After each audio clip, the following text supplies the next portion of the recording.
Welcome back, guys. eSports Report, daily update coming your way. We're breaking down all the action from FaZe last week. We saw Envy. Pretty tight series, went to Game 5. TK and FaZe, another scary start to this series for the Red Militia. At a moment, it looked like TK was going to steal the first hardpoint on what I figured to be one of FaZe's best maps, Detroit. Yeah, I mean, take a look at, that final hill from that series, came all the way down to the wire. TK start to make a comeback, but, they're just not able to pull it off just yet. A little bit of spoiler alert, but, I mean, for TK, going into that, you're like, oh, we barely lost hardpoint, maybe let's go into the next games and perform pretty well, but unfortunately, they just really couldn't get together. Couldn't get it going. Detroit came all the way down to the final hill, and really this one was a slugfest. For a moment, it looked like TK, on Drift, it looked like TK was going to be able to take it.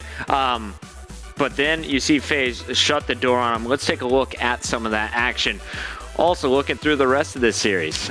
Really, I feel like this was kind of the momentum setter here for FaZe to close things out. Yeah, I mean, going into Game 2 by S&D, FaZe are able to just take that one out 6-3 pretty easily. Zuma and Enable combined for 20 and 12 with 4 plants.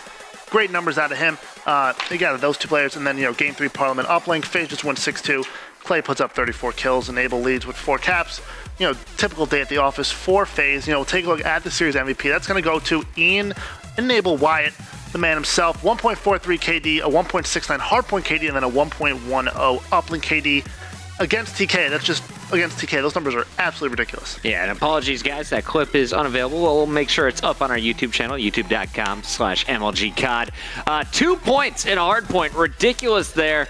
But then you just see dominance. 6-3, 6-2. This was pretty one-sided. And Enable, he was a rock star against Envy in that first uplink, looking so strong. Again, a 1.1 to join his 1.69 hardpoint KD. Respawn, Enable's been on fire. I can't remember how long ago he really started, but it felt like whenever you looked at UMG, whenever you looked at him in Gfinity, he was putting up much better stats than I was used to seeing from him. Yeah, he's been so consistent. Even take a look back at Ghost. He was still a pretty good player in Ghost, just really not the placing to really show for it. And 8W, only player to not place outside the top 4 all season long. So very consistent out of him. That's a good stat. Yeah, it is. I mean, if you think like Justice, 4th twice, 3rd, and then 2 wins with OG, and then 2nd twice with FaZe, and then obviously 2 first place finishes with UMG Dallas and Gfinity. So he's just been turning it up, all season long for AW, and it's been really a key factor in this FaZe squad being able to topple OG in 2 consecutive grand finals. And TK, we heard it from Looney. They're just having some trouble. Maybe they got to play around Theory. He's the best player on the team, according to Looney. For me, Gfinity was Neslo. He was absolutely turning up. But, you pick up those 2 players from Rise pre-league to lead your team again, with Sharp and Nameless. They're arguably the 2 best players right now. You got to fix things. That TK team has some things to work on, obviously starting 1 and 2. So, yeah. Quad host still can't get a win against FaZe, but TCM, on the other hand, they were able to cause some problems for FaZe on the night, and this was a bit of a shocker because you find out that TCM is playing with the fill-in. Fierce is going to be on the starting lineup for the evening, and you have to think, oh, this is going to be 3-0 FaZe. Oh, easy, yeah. Instead, it goes the distance. We got some highlights from the epic game number 5. TCM forces a game 5, and here's a look at some of the action. It all started with Fierce in round number 1, picking up a quick 3. Yeah, I mean, just straight, like, why would, you think, hey, Fierce, shine in the series? Just subbing in for Moose. But, huge numbers out of him to fill in for Moose just because, Fierce, Aches, and Teep all teamed together before. On complexity, even leverage back in the day for Black Ops 1. Take a look now at the middle of round 3. It's an Attach and Aches 1v1. Yeah, and this was a huge battle. Attach just spraying that bow, and Egg somehow able to edge him around the corner here with the ASM-1. Take a look at it in your round-ending kill cam.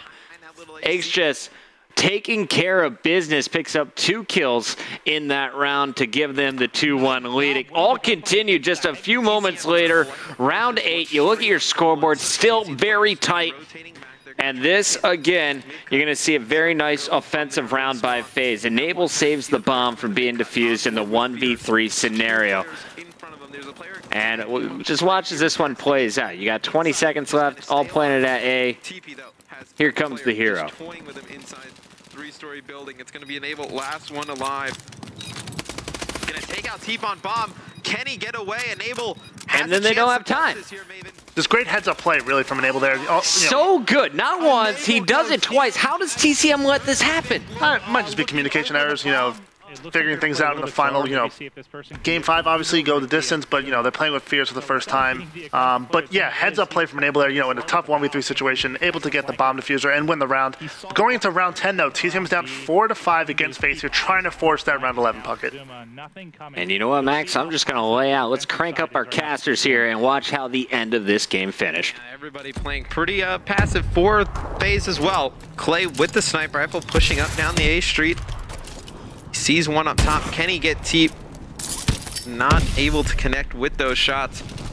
Sees Fears behind the the little canister over there. Not going to be able to take him out. Teep's going to pick up first blood here on Clay. And that's a big first blood, especially on defense here. Backs against the wall. TP is going to go massive after getting tagged up third story just a couple seconds previously.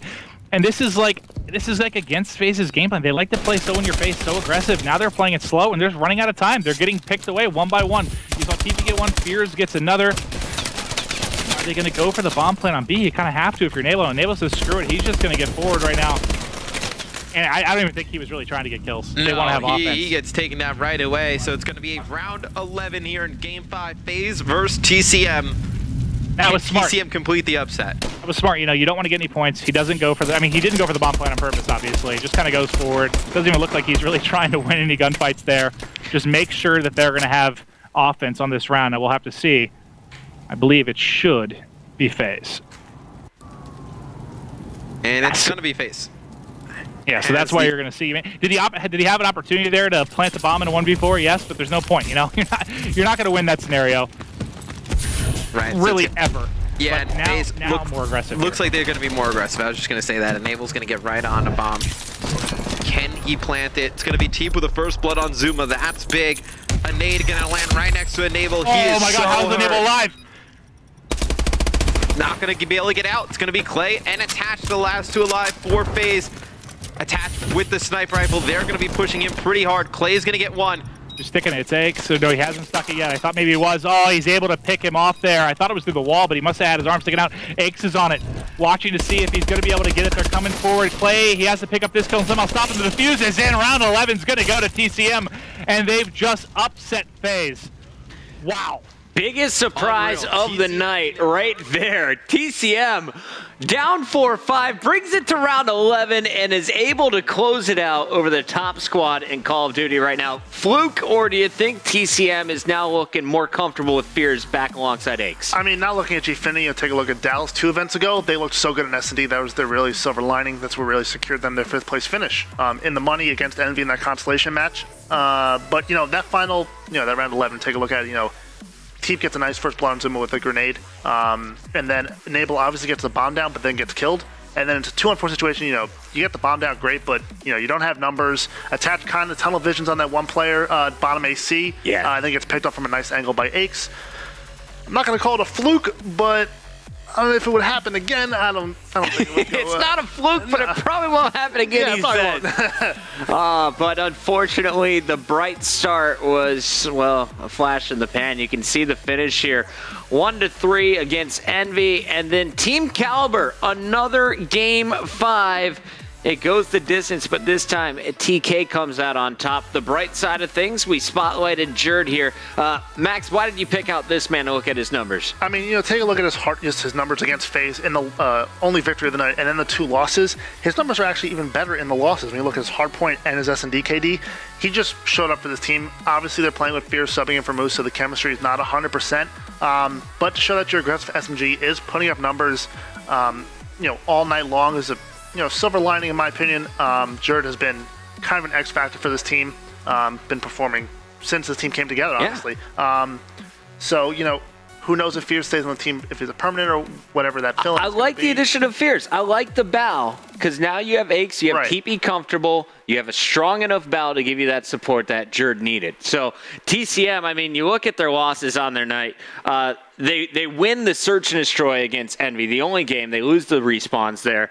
Then they lose the big search and destroy round 11 against TK. That round 11 goes a different direction. You got TCM sitting in your top 4 teams right now at 2-1. Yeah, and I mean, when you look at, FaZe Clan, the FaZe Clan win, you think, okay, 3-2, Game 5, round 11, that sounds like the way TCM would probably end up winning. And then you say, okay, Game 5 against TK, you lose round 11, like, can't really afford that loss. Obviously, you only play once before Season 3 playoffs. That loss might come back to haunt TCM in terms of the overall seeding for brackets, so... Not going to lie, there was a lot of rumors about some team changes being made. I wonder if Fears is going to be a full-time starter for this lineup. Is he now going to find a full-time home alongside Aches and TP? I mean, he was messing around with Dream Team. Obviously, we saw back at Season 3 relegation, trying to qualify for the Pro League. XGN was a team that he was, messing around with for a little bit as well. But, Fears, Aches, and TP all have history team with each other. They won events in Black Ops 1, Black Ops 2. Fears obviously kind of accomplished in AW, 3rd place at AW Open with Prophecy. Yep. Competed in Season 1, competed in Season 2, kind of fell off the radar a little bit there, qualifying for Season 3. But yeah, like you said, you add that dominant Bow, or, add just a Bow player in general. Dominant. Yeah. Bow player in general. This team kind of looks better in general. TK, let's finally recap TK's close to the night. They beat TCM, fell to Envy, and fell to FaZe. Star player on the night, Neslo. Unfortunately, though, those hardpoint KDs not going to be high enough to get you consistent wins. We just see kind of a struggle in respawn. But in their big win over TCM, you see he was kind of the difference maker. Uplink, look at that, almost a 0.6. In fact, it's like 0.63 better in the matchup against TCM than going up against the better Slayers from FaZe and Envy. His search and destroy, though, also thrown through a loop when having him face off against the Red Militia and the Boys in Blue. Yeah, I mean, they get off to a good start, winning that first Game 5 round 11 against TCM. Very exciting, get your, blood boiling going to the next series, but then you don't take a single map off of, 2 top 4 teams in the Pro League. Very rough for them.